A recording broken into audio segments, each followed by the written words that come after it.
નમસ્કાર, હું છું પ્રિયા અને તમે જોઈ રહ્યા છો જનતા કી જાણકારી ન્યૂઝ। નજર કરીએ આજના સમાચાર ઉપર। દિયોદર એડિશનલ સેશન્સ કોર્ટનો મહત્વનો ચુકાદો। ડીસાના ગાળા જમીન મામલે થયેલ ધીંગાણામાં 37 આરોપી દોષિત।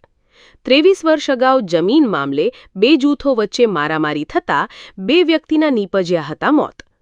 દિયોદર એડિશનલ સેશન્સ કોર્ટમાં કેસ ચાલતા કોર્ટે બંને પક્ષના 41 પૈકી 37 આરોપીને આજીવન કેદ ફટકારી। આ કેસના 4 પુરુષ આરોપીના મૃત્યુ, 2 મહિલાઓ સહિત કુલ 37 આરોપીઓને આજીવન કેદ। જમીન વિવાદ મામલે 23 વર્ષ અગાઉ બે જૂથો વચ્ચે થઈ હતી મારામારીનો કેસ। 23 વર્ષ અગાઉ આગરતાળા પોલીસ મથકે નોંધાઈ હતી સામસામે બંને પક્ષે ફરિયાદ। મારામારીમાં બે વ્યક્તિના નીપજ્યા હતા મોત। દિયોદર એડિશનલ સેશન્સ કોર્ટે તમામ આરોપીને દોષિત ઠેરવી આજીવન કેદની સજા ફટકારી।